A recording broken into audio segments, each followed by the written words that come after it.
Assalamualaikum warahmatullahi wabarakatuh. Bismillah, kita lanjutkan ngaji kita. Malam hari ini kita ganti sesi. Oke, selanjutnya tentang kebersihan jiwa. Kalau tadi kan yang baik-baik, yang jelek-jelek tolong jangan masuk. Yang pertama apa? Ambisi. Ambisi berarti mengikatkan kenyamananmu pada apa yang dikatakan atau dilakukan orang lain. Orang yang berambisi itu kan targetnya biasanya keluar dari dirinya. Kesuksesan yang bergantung pada orang lain. Kamu tidak akan ketemu apa yang kamu ambisikan. Hidup yang penuh ambisi tidak akan nyaman. Karena bergantung pada yang di luar diri. Bersenang-senang berarti mengikatkan kenyamananmu pada sesuatu yang terjadi pada dirimu. Bersenang-senang juga begitu, tergantung pada mood tadi. Tergantung pada suasana hati. Itu juga kamu tidak akan bersih jiwamu kalau inginnya senang-senang terus. Kejernihan jiwa adalah tadi kebersihan, kebebasanmu dari yang di luar diri. Jangan tertipu oleh dua hal ini selanjutnya. Celaan dan pujian tidak memiliki efek yang sejati. Kalau engkau melakukan kebaikan, dicela atau dipuji orang, tidak akan mengefek pada kebaikan itu. Kebaikan tidak akan jadi jelek meskipun dia dicaci orang. Dan sebaliknya, kejelekan juga tidak akan jadi baik meskipun dia dipuji-puji. Celaan dan pujian tidak memiliki efek yang sejati, tidak memiliki efek yang hakiki. Efeknya cuma citra-citra di luar saja, tapi yang baik akan tetap baik, yang jelek juga akan tetap jelek. Biar jiwamu bersih, maka tidak perlu kamu terpengaruh oleh celaan atau pujian. Selanjutnya, tidak ada kesombongan yang lebih tinggi dibandingkan orang yang membanggakan ketidaksombongannya, kerendahan hatiannya. Saya pak, tidak sombong loh saya itu sombong paling pol itu. Ya. Saya itu murah hati loh pak, saya itu suka menolong, baik, tidak sombong. Rendah hati itu kalau versinya Markus justru itu kesombongan yang paling tinggi. Menyombongkan kerendah hatian. Oke, susah ya rumusnya. Ternyata yang kita anggap rendah hati ternyata justru kesombongan. Kemudian jangan kotori jiwamu dengan kemarahan. Kenapa? Karena efeknya marah itu biasanya lebih dahsyat dibandingkan sebabnya marah. Kamu marah karena temenmu minjem motormu tidak pamit.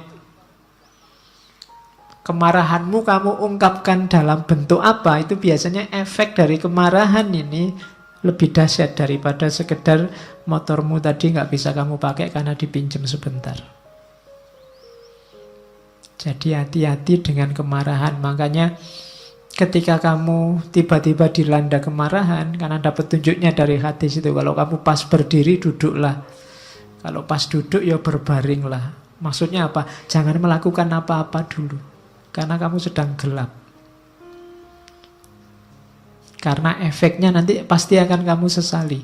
Semua tindakan yang didasari oleh kemarahan akan kamu sesali. Bahkan lebih kamu sesali nanti dibandingkan sebabnya. Itu makanya balas dendam itu dilarang. Kenapa? Balas dendam itu kan karena orang marah, ingin membalas. Itu biasanya balas dendam lebih dahsyat daripada sebabnya. Terus yang dibalas ingin balas lagi. Saling marah itu yang bikin peradaban kita gelap. Kamu dicaci maki orang, dibikinkan fitnah, dibikinkan hoak, kan terus kamu mangkel, terus kamu balas. Emangnya cuma lu yang bisa bikin hoak, aku juga bisa. Terus akhirnya podo rusak. Nah, jiwamu jadi tidak bersih. Terus Ini juga rumus. Jangan anggap berharga apapun yang membuatmu mengingkari janji, membuatmu kehilangan harga diri, membuatmu membenci orang lain, mencurigai orang lain, mengutuk orang lain, membuatmu berlaku munafik, atau menginginkan sesuatu yang tidak ingin diketahui orang lain. Jangan anggap berharga itu maksudnya jangan diambil ini. Apapun yang membuatmu membenci orang lain, mending tidak usah kamu ambil. Membuatmu nantinya akan mengutuk-ngutuk orang lain, mending tidak usah kamu ambil. Membuatmu kehilangan harga diri, tidak usah kamu ambil. Itu yang disebut jangan dianggap berharga. Kok ada postingan yang isinya kemungkinan membuatmu benci sama seseorang atau sekelompok orang, kamu tinggal saja. Karena postingannya tidak penting tapi dampaknya pada jiwamu besar. Itu maunya Markus. Selanjutnya, biar jiwamu bersih, jangan kotori jiwamu dengan kesalahannya orang lain. Ini ada rumus bagus dari Markus. Kalau ketemu orang jahat, orang rusak, orang keliru, saat engkau sedang melawan orang yang tidak tahu malu, ini misalnya, tanyakan pada dirimu sendiri, apakah mungkin di dunia ini bersih dari tindakan tidak tahu malu? Jawabannya kan pasti ya, tidak akan selalu ada orang jahat, akan selalu ada orang yang tidak tahu malu. Maka jangan mengharapkan sesuatu yang tidak mungkin. Selalu ada orang yang tidak punya malu di dunia ini. Dan yang kamu hadapi sekarang adalah salah satunya. Hal yang sama berlaku untuk orang yang jahat, orang yang tidak dapat dipercaya, dan kerendahan moral lainnya. Jadi ini menyuruh kita untuk jangan mengotori jiwa dengan kemarahan, kebencian, ketidaksukaan, intoleransi pada orang lain yang kamu anggap keliru atau kamu anggap jahat. Pertanyaannya gampang, apa mungkin di dunia ini orangnya baik semua, soleh semua? Kan tidak mungkin. Kalau kamu marah berarti kamu tidak terima kalau di dunia ini ada orang jelek, ada orang tidak baik.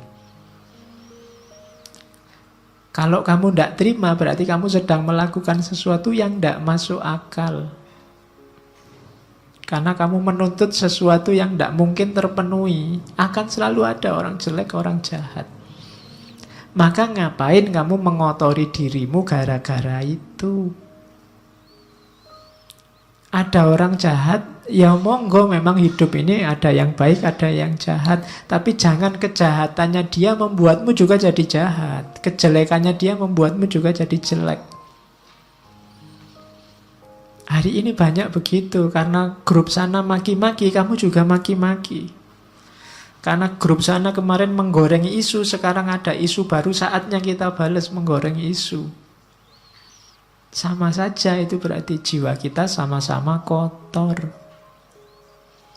Kalau kamu mimpi orang itu harus baik semua sesuai idealmu, mimpimu itu mimpi yang tidak realistis. Tidak mungkin orang itu akan jadi baik semua. Kalau kamu tidak terima ada orang jahat, kamu menyusahkan dirimu sendiri. Akan ada selalu orang yang tidak baik. Maka bersihkan dirimu. Oke. Setelah semua tadi yang di atas, tugas kita sekarang apa? Ayo merayakan hidup. Senanglah, bahagialah dalam hidupmu. Ojo kokean sumpek. Tadi rumusnya sudah banyak. Hidup kita kan sesuai yang kita pikirkan. Saat engkau bangun pagi, katanya Markus, pikirkanlah betapa istimewanya kamu masih bisa hidup, masih bisa berpikir, bisa ngaji filsafat, bisa sarapan, ngerokok, ngopi, dan masih bisa mencintai. Loh iya kan? Loh istimewa, loh alhamdulillah kamu masih bisa mencintai. Ada orang yang bangun pagi mikir menyerang orang yang dibenci.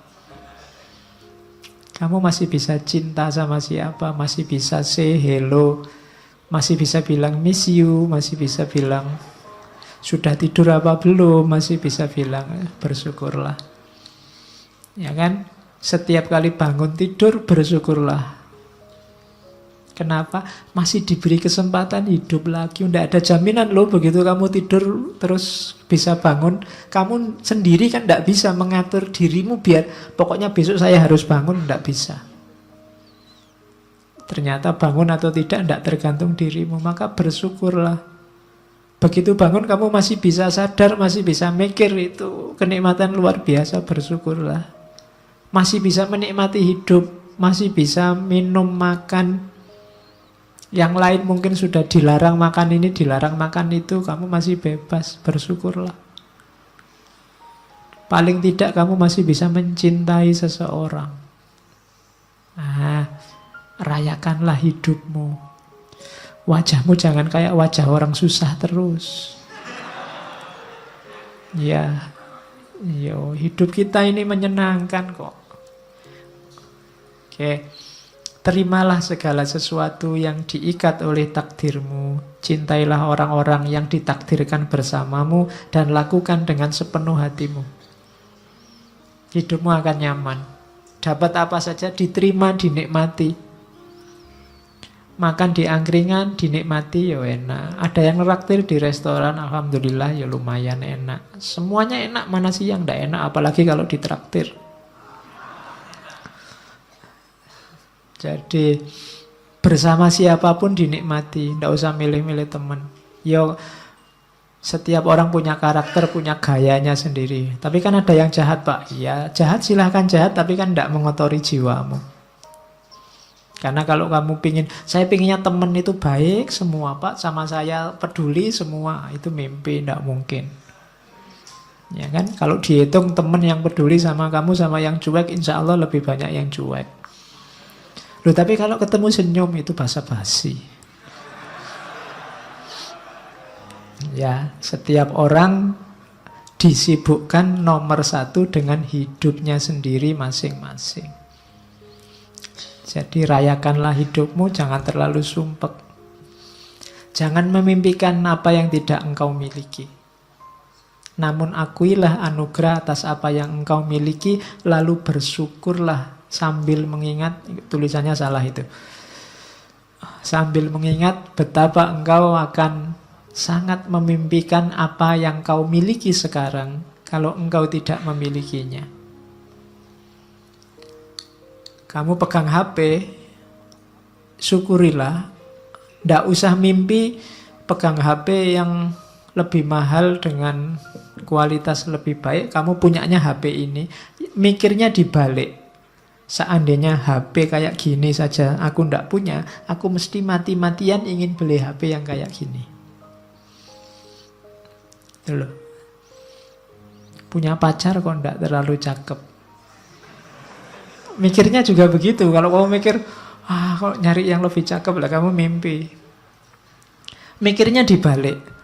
Seandainya yang kayak gini saja aku ndak dapat, mesti aku ngejar-ngejar yang kayak gini juga. Nanti kamu jadi bersyukur.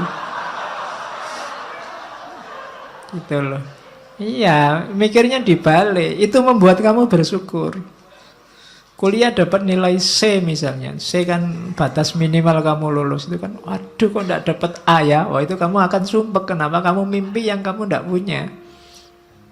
Mimpinya itu, seandainya aku dapat E, aku mesti akan mengejar-ngejar, seandainya dapat C pun cukup. Nah, itu kamu lebih bahagia. Gitu loh.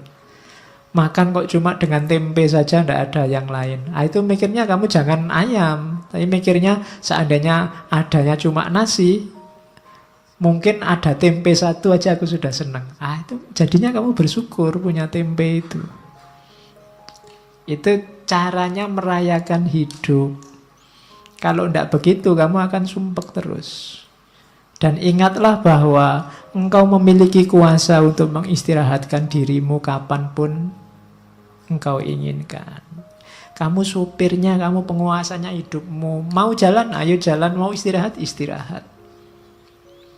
Tidak usah terkejar, nggak usah dikejar-kejar oleh ambisi dunia, keterikatan dengan yang lain, yang macam-macam yang bikin repot. Menghabiskan energi, menghabiskan waktu. Engkau yang menguasai hidupmu, kapanpun ingin berhenti, saat ini juga kamu bisa. Ingin tidur sekarang boleh, istirahat sekarang boleh. Terus jangan pernah khawatir tentang masa depan. Apalagi di usia-usia teman-teman ini kan biasanya pikirannya masa depan, besok kawin sama siapa, kerja di mana. Kamu kan khawatir itu. Engkau akan bertemu dengannya kalau memang harus, dengan senjata yang sama yang hari ini menjadi bekalmu menghadapi masa kini. Dulu waktu kamu SMA atau SMP mikir kuliah, wah bisa ndak ya aku kuliah hari pertama kamu takut. Begitu dijalani kan kamu bisa. Besok juga begitu, gak usah khawatir. Bisa ndak ya aku dapat kerja, bisa ndak ya aku kawin, bisa ndak ya punya anak, iso. Nggak usah khawatir, pasti bisa. Kekhawatiranmu dulu sekarang kamu jalani kan ya ternyata juga bisa. Nggak ada yang di luar kuasamu kalau tentang hidupmu. Makanya jangan galau dengan masa depan. Wong masa depan kayak tadi itu di luar jangkauanmu hari ini. Jadi pikirkan aja sekarang, nikmati hidup sekarang. Besok kamu akan punya senjata sendiri, punya kemampuan sendiri menghadapi situasi di masa depan. Itu uniknya manusia. Maka hidup itu rumusnya simple, receive without conceit, release without struggle. Kalau dapat sesuatu, terimalah tanpa harus membanggakan diri, membesarkan diri. Kalau harus kehilangan, lepaskanlah tanpa harus merasa sedih, mati-matian, sumpek. Jadi receive without conceit, release without struggle. Biasa saja. Hidup kehilangan sesuatu biasa. Wong dulu juga ndak punya, terus punya, sekarang hilang. Kalau dapat sesuatu, alhamdulillah, tapi ya ndak harus sombong. Kalau kamu bisa kayak gini, hidupmu nyaman. Ini saya ambil agak panjang, nanti kamu baca lagi ya. Kalau pagi hari engkau bangun, biar cara mikirnya positif. Kamu kan biasanya masalahmu itu kan berhubungan dengan orang lain. Katanya Markus, pagi hari engkau bangun, bilanglah pada dirimu, orang-orang yang berhubungan denganku hari ini, ada yang usil, tidak sopan, arogan, curang, iri hati, dengki. Mereka seperti itu karena mereka belum bisa membedakan yang baik dan buruk. Sementara aku telah mengerti indahnya kebajikan, kotornya kejahatan, dan tahu bahwa para pendosa tersebut memiliki sifat sepertiku. Bukan sama dalam hal darah dan kelahiran, namun sama-sama memiliki akal dan unsur ketuhanan. Tidak seorang pun dari mereka dapat menyakitiku, tidak seorang pun dapat membuatku kotor. Aku pun tidak pantas marah pada mereka atau membenci mereka. Kami dilahirkan untuk bekerja sama seperti kaki, tangan, dan mata, sebagaimana dua baris gigi atas dan bawah. Saling menghalangi itu tidak alami. Demikian pula saling marah dan saling membelakangi. Itu nanti hidupmu nyaman.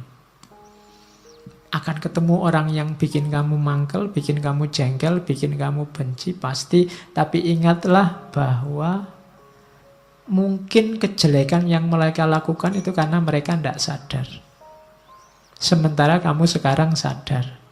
Dan diingat juga bahwa orang lain itu punya kualifikasi sama persis kayak dirimu, yang tidak pantas untuk kamu benci.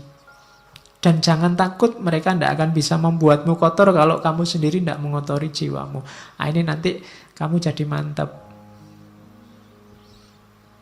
Kalau ini nanti panjang kamu baca lagi. Kalau kamu pagi hari bangun kok males, kamu baca ini. Saat fajar terbit, saat engkau malas bangun, katakan pada dirimu, aku harus bekerja sebagai manusia. Aku harus menawar apa lagi untuk bekerja, sebagaimana tugas kelahiranku. Ayo bangun, kan maunya itu, kerjalah. Tanyakan pada dirimu, kalau masih nggak mau bangun, apakah tujuanku diciptakan itu untuk ini, meringkuk di bawah selimut dan mereguk kehangatan? Terus kan kamu tetap bisa jawab, tapi kan nikmat. Namun betapa nikmat seperti ini. Ditanya lagi sama Markus, jadi engkau lahir untuk mencari kenikmatan, bukan untuk bertindak dan mencari pengalaman. Tidakkah engkau lihat tanaman, burung, semut, laba-laba, lebah, semua menjalankan tugasnya, membuat harmoni dunia terjaga sekuat mereka bisa. Mengapa engkau tidak segera menjalankan tuntutan alamiahmu? Terus kamu jawab lagi, tapi kan bukankah orang itu harus istirahat, ada tidurnya juga? Jawabnya Markus, setuju. Namun alam memberi batas untuk itu, sebagaimana dengan makan dan minum. Dan engkau telah melampaui batas. Ini sudah jam 9. Ya. Ya. Ndak ono jam 9. Engkau telah berlebih dalam istirahat, namun kurang dalam bekerja. Engkau tidak cukup mencintai dirimu. Engkau tidak mencintai sifat alamimu dan tugasmu. Orang yang mencintai tugasnya, mengabdikan diri dan menjalankannya, bahkan kadang sampai lupa makan dan mandi. Sementara kamu lupa tugasmu gara-gara tidur. Apakah engkau tidak menghormati dirimu sendiri sebagaimana pelukis mencintai lukisan, penari mencintai tarian, orang pelit mencintai uangnya, atau pemburu jabatan mencintai statusnya? Saat mereka benar-benar dipengaruhi oleh yang mereka kerjakan, mereka bahkan tidak makan dan minum karena menjalankan kecintaan mereka. Ini filsafat bangun tidur. Ya, biar kamu tidak males-malesan. Karena kadang-kadang kalau sudah males kan, meskipun bolak-balik HP-nya kamu tambah 10 menit sudah bunyi, 10 menit lagi, bunyi lagi, 10 menit lagi. Ning ya ora tangi-tangi. Oke. Kalau ini rumus hidup sama orang lain. Kapanpun kau menemukan kesalahan pada diri orang lain, tanyakan pada dirimu, apa kesalahan yang pernah kulakukan yang mirip dengan kesalahan yang akan aku kritik ini? Kalau ada orang lain salah, tanya pada dirimu, pernah nggak kamu melakukan salah yang sama atau mirip? Itu nanti akan mengurangi kadar agresifmu terhadap kesalahan orang lain. Saya ingin balas dendam, Pak. Ada orang menyalahi saya. Katanya Markus, balas dendam terbaik adalah dengan tidak menjadi seperti musuhmu. Balaslah musuh yang mencaci makimu dengan tidak mencaci maki. Itu balas dendam terbaik. Balaslah musuh yang menyakitimu dengan tidak menyakitinya. Manusia ada dengan saling membutuhkan kepada sesama, kamu akui atau tidak. Kamu harus hidup bareng orang lain, mau atau tidak. Maka kalau kamu tidak mampu mengajari mereka, belajarlah untuk tahan hidup bersama mereka. Sudah kamu nasihati kok tidak pulih-pulih jadi baik, ya gimana lagi? Sekarang kamu latih dirimu untuk kuat bareng mereka. Misalnya kamu punya teman sak kos-kosan berdua, kok ya males mandi. Sudah kamu nasihati, tetap males mandi. Solusinya apa? Kamu latihanlah untuk bisa tahan dekat orang yang males mandi. Jadi rumusnya simple. Jadi kalau kamu tidak tahan terus, sementara dia tidak berubah-berubah, kamu akan hidupmu tersiksa terus. Loh Pak, kok dia tidak berubah-berubah? Kamu tidak menguasai perubahan dia. Yang bisa kamu kuasai kan perubahan dirimu. Lebih gampang melatih dirimu untuk tahan bersama dia dibandingkan kamu mengubah dia. Ya doakan saja dia bisa berubah. Tapi kalau tidak, kamu kuat hidup bersamanya. Kemudian lagi, lakukan apapun yang kamu inginkan. Bahkan jika engkau memecah belah dirimu, sebagian besar orang akan melakukan hal yang sama seperti sebelumnya. Ini maksudnya, kamu jangan terlalu pusing dengan kelakuan orang lain, tindakan orang lain. Kayak tadi, wah orang Indonesia ini kok tambah tidak toleran orang ini. Kamu kan sumpek sendiri. Sudahlah, kamu lakukan yang menurutmu baik. Kalau kamu ingin mengubah mereka, bahkan sampai kamu mecah-mecah dirimu, kamu, katanya Markus, mereka akan balik lagi seperti adanya. Itulah karakternya manusia. Terus merasa sayang pada orang lain meskipun mereka melakukan banyak kesalahan adalah sifat uniknya manusia. Engkau dapat melakukannya. Cukup dengan mengakui bahwa mereka juga manusia. Mereka melakukan itu karena tidak sadar, berlawanan dengan kata hati mereka. Dan kita semua akhirnya akan sama-sama mati tidak lama lagi. Kita ini hidup bareng-bareng, ada orang yang salah, ada orang yang bisa diingatkan, ada orang yang tidak bisa diingatkan. Pada akhirnya sebentar lagi semuanya mati, maka kamu tidak usah terlalu sibuk, terlalu bingung dengan itu. Tidak masalah. Ingatlah, mereka tidak benar-benar menyakitimu, dan mereka tidak melenyapkan atau mengubahmu, melenyapkan kemampuanmu untuk milih. Hidupmu tetap bebas tanpa harus terikat oleh mereka, meskipun kamu hidup bersama mereka. If any man despise me, kalau ada orang menjahatiku, itu urusannya dia. Urusanku adalah tidak melakukan atau mengatakan sesuatu yang layak dicela. Jadi kalau ada orang jahat padamu, kalau ada orang menyakitimu, itu sebenarnya tidak ada urusan denganmu. Urusannya dia. Pak, nanti kalau saya dibohongi orang, bohong itu urusannya dia. Urusanmu adalah jangan melakukan tindakan tercela. Itu aja. Nah, kalau ini pendidikan diri. Rumusnya pendidikan diri itu be tolerant with others and strict with yourself. Saya tulis ini besar-besar karena hari ini banyak orang yang dibalik. Banyak orang yang toleran dengan dirinya sendiri, kemudian strict dengan orang lain. Kalau sama dirinya sendiri dimaafkan terus, dicarikan alasan, dicarikan dalih. Tapi begitu sama orang lain, kakunya luar biasa. Orang lain tidak boleh keliru, tidak boleh minta maaf, tidak boleh. Itu yang kita lakukan hari ini dan terjadi di mana-mana, saling balas-membalas. Terbalik. Harusnya kita toleran terhadap orang lain dan strict terhadap diri kita sendiri.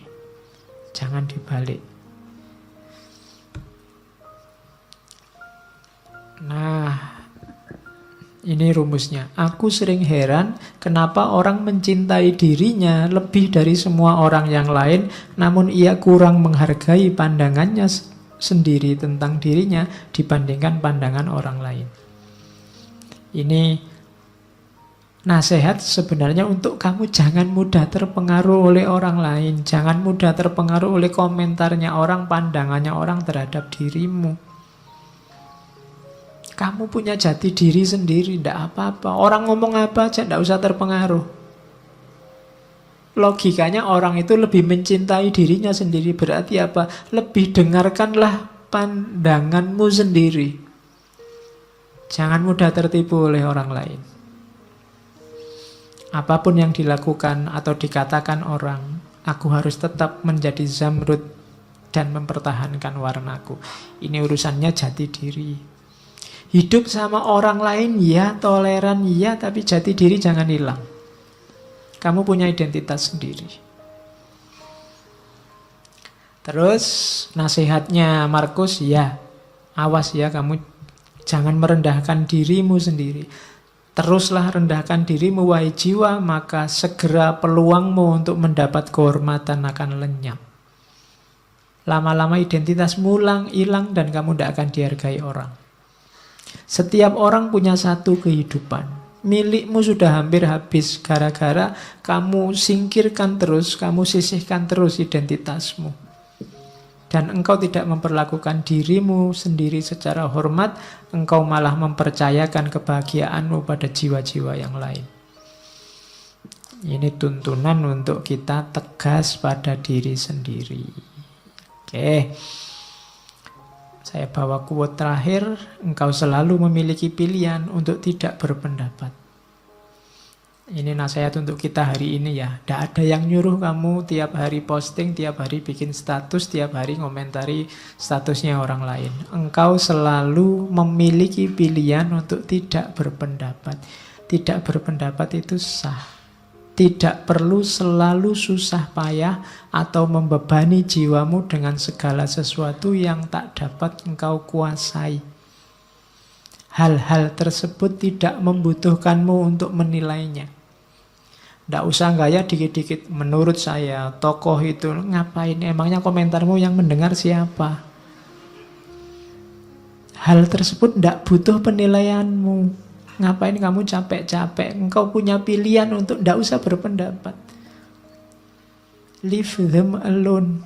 Mereka punya penanggung jawabnya sendiri-sendiri. Terkecuali suaramu berpengaruh didengar, baru ngomonglah. Tapi kalau tidak, cari yang lebih esensial untuk hidupmu, untuk dikomentari dan dibahas. Itu nasihatnya Markus. Hari ini banyak orang yang bukan wilayahnya, tidak seharusnya dia menilai, mengomentari. Ikut menilai, ikut mengomentari sehingga kacau semuanya. Idza wusidal amru ila ghairi ahlihi fantadhiris sa'ah. Leave them alone. Biarkan yang bertanggung jawab yang ngurusi. Oke ya. Oh, masih ada. Stop whatever you are doing for a moment and ask yourself. Ini nasihat panjang. Am I afraid of death because I won't be able to do this anymore? Biasanya yang membuat kita banyak terhenti untuk melakukan kebaikan adalah takut mati. Was-was, takut mati ini sering mengganggu kita. Katanya Markus, sekali-sekali gini deh rumusnya. Saat kamu melakukan apapun yang membuat kamu senang, coba berhenti sebentar. Apa gara-gara ini ya? Gara-gara khawatir ndak punya ini atau ndak melakukan ini, aku takut mati. Seberapa pentingnya sih yang saya lakukan ini? Seberapa baiknya sih yang aku miliki ini? Setiap kali melakukan itu, coba berhenti sebentar. Nah, ini untuk meminimalisir rasa takut mati. Kira-kira kalau ndak ada ngaji filsafat ini kan ndak apa-apa toh. Ngapain sih harus tak gendoli sampai takut mati misalnya. Nanti kalau saya ndak ada yang mimpin ngaji sopo, ngapain sampai mikir ke sana. Wong ini ndak ada juga ndak apa-apa. Kalian kalau ndak ada ngaji kan malah santai, ndak ada beban untuk datang ke sini, bisa diganti yang lain. Tapi kadang-kadang yang ndak harus menggendoli, mengikat hidup kita, jadi mengikat. Kuliah misalnya, kamu kan diikat sedemikian rupa oleh dunia yang namanya kampus dan kuliah. Apa iya sih hidupmu wajib ada kuliahnya, wajib di kampus? Simba-simbamu dulu kuliahnya sekolahnya cuma sampai SD, SR. Ya sukses, sawahnya luas. Bisa nguliahkan anak cucunya. Apa wajib harus ada itu? Apa wajib sih harus punya rumah, punya mobil, punya itu? Itu caranya untuk menenteramkan hati dari rasa takut akan mati. Karena nasihat terbaik itu kan mati. Begitu orang ingat mati, bukan takut mati, maka kemungkinan besar dia akan mudah untuk mempersiapkan diri menghadapi hidup sesudah mati. Mempersiapkan diri melakukan kebaikan-kebaikan. Oke, itu nasihat terakhir yang saya bawa dari Marcus Aurelius. Bayangkan raja besar, wilayahnya sangat luas, cara hidup, cara berpikirnya semacam ini.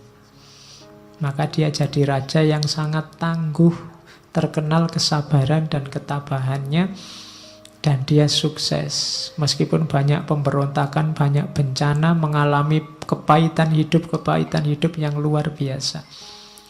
Dengan filsafatnya dia bisa sukses. Itu contohnya cara berpikir seorang king filosofer, filosofer king.